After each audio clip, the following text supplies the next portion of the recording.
I stand here before you to reiterate the condolences from my Prime Minister Imran Khan, from my Foreign Minister Shah Mahmood Qureshi, from the entire nation and country of Pakistan, which stands shoulder to shoulder with you in this hour of grief, in this time when our hearts are bleeding because of the atrocity that has befallen this wonderful, marvelous family. Pakistan's ambassador to Canada spoke at the public funeral for the Afzaal family in London yesterday. They were killed 1 week ago, targeted for being Muslim. The family immigrated to Canada from Pakistan, and they are being mourned in that country as well. The Prime Minister of Pakistan spoke out about the attack, and I spoke with him earlier. Prime Minister Khan, thank you for joining me today. My pleasure. You tweeted about the killing of the 4 members of the Afzaal family this week. Why did you want to speak out about it, sir? Well, listen, Rosemary, I have spent a lot of my time in Western countries. I've spent when I used to play professional cricket, I used to spend half my year in England. I went to university there. I got married there. I've got boys there. So I understand the Western culture. And I understand where the problems are. How come this Islamophobia is growing, and specifically after 9/11? There are 2 landmark dates from where Islamophobia has grown. One was Salman Rushdie's book in 1989, roughly. And secondly, it was after 9/11. And how did this division, the suspicion take place? After 9/11, the word Islamic terrorism, Islamic radicalism. Now, when these terms started becoming currency and announced by Western leaders, the man in the street does not understand. When you say Islamic radicals, it seems that there's something in the religion that makes people radical. And the man in the street cannot distinguish between a moderate Muslim and a radical Muslim. Terrorism has no religion. In every human society, they're extremists. They are liberals, they're extremists, and bulk of the people are moderates. Well, I was just going to say, though, you've talked about this at the United Nations and many other places about a need for a holistic approach by the international community. What does that mean to you practically, Prime Minister? What do you need to see there? So I've been, every forum, I've been trying to say this, because the 2, communities, Muslims living in Western world, they're the ones who suffer from Islamophobia. And then they suffer, we hear about incidents. A lot of incidents don't get reported, but we know about it. Our embassies tell us. So this gap needs to be closed. In this instance, it appears it was one person radicalized in some way on his own who did this. What is it that government should be doing, for instance, to shut down online hate toward Muslims? I think there should be a very strict action against this, because you see these hate websites, which again, as I said, would divide humanity by creating hatred, ignorant about the other human community, and you target them and this hate material, and especially with the growing social media, and social media is a completely, the world is just coming to grips with it because it's a new phenomenon.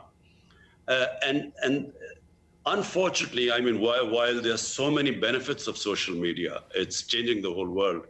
But this one particular bit, when there are these hate websites, which create hatred amongst human beings, there should be an international action against them. And what would that look like to you, Prime Minister? What would be the mechanism for doing that, if you will?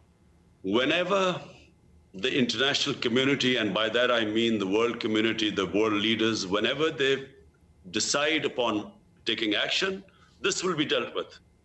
The problem is, at the moment, there is not enough motivation. Some international leaders or leaders in the Western countries actually don't understand this phenomena. They too think that the Muslims are these weird people who have these weird customs, and they need to be put in place. So it just needs to be brought together, and there has to be understanding, and this can be promoted by world leaders. Do you plan to reach out to Justin Trudeau to have a conversation about this?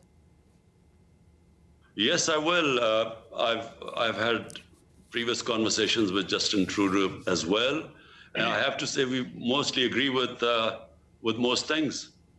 You may be aware, too, of a law in the province of Quebec here that bans public servants, teachers, judges, and others from wearing visible religious symbols, which obviously affects Muslims who wear the hijab, for instance.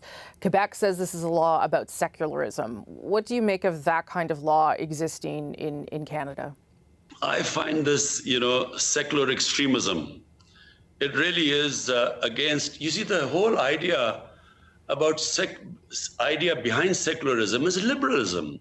You want humans to basically, be free to express the way they want to be, as long as it doesn't cause pain and hurt to other human beings. That's how I understand what liberalism is. So if someone covers their hair, their head, why has it become such a big issue? And I feel this is just a symptom. The main reason behind this becoming such a big issue is because of the way Islam is perceived. And that's why that understanding has to take place. And I also say one thing, Rosemary, that Muslim world also must, heads of Muslim states must be able to present their cases in world forums like the United Nations and the European Union, so to improve this understanding. And I actually do, people objecting to hijab or, sometimes, people with beards, although beards are now becoming very trendy, although shorter ones. So people objecting to this is quite bizarre for me because, again, I repeat, in the liberal Western democracies, why is this such a big issue? Unless the reason behind it is that there's actually fear of the other. There's a suspicion. They actually do believe that there's something in Islam that leads to radicalism and to extremism and to terrorism. And unfortunately, I repeat again, there are certain Western leaders who believe this. Right. You are speaking about Islam writ large, of course, but as you know, it is very diverse. There are many different groups of Muslims in the world. You have previously said, sir, that you are not aware of events happening in Xinjiang province in China. Canada's parliament has said what's happening to the Muslim minority Uyghurs there is a genocide. Why do you not advocate for those Muslims as you do for Muslims elsewhere? Let me just be clear, Rosemary. Number one, Islamophobia does not affect us Muslims living in Muslim countries. It only affects Muslims in Western countries. And because I know and spend time in Western society, I understand what they go through. So that's why I raise my voice. Now, as for what is the situation of Muslims all over the world, just look at the situation from Libya, come to Syria, to Iraq, to Afghanistan, to Somalia. So there is a serious political problem in the Muslim world and suffering. Yeah, I understand that, Prime Minister, but you have deep economic ties with China, and it would appear that Muslims are being detained and abused in China. Does that not concern you? You see, our relationship with China is such that whatever issues we raise with China are always, behind closed doors. Because Chinese society is such, and we respect them. We have economic ties with China. China is our neighbor. They've been very good to us in our most difficult times. So we respect the fact that if we have concerns, we talk about behind closed doors. Just to end again on, Prime Minister, on what happened in Canada with the Afzaal family. As you know, there's a 9-year-old boy that did survive the attack. He's in hospital. That family has many friends in the community. What would you say to their remaining family and friends after this event? I must say everyone is shocked in this country because, we saw their family picture. And so, a family being targeted like that has had a deep impact in Pakistan. We have our embassy in Canada is in touch with the other family members. We are trying to work out what's the best, what we can do for them. And we will come up with some sort of a solution, a foreign office, we're all in touch and we're working out. But at the moment, we're still in a state of shock because it is, when that happens, you immediately start thinking about your own family. Yeah. And you sort of worry about everyone gone and just one boy left. So we'll work out. Prime Minister, thank you so much for your time today. I do appreciate it, sir. Thank you.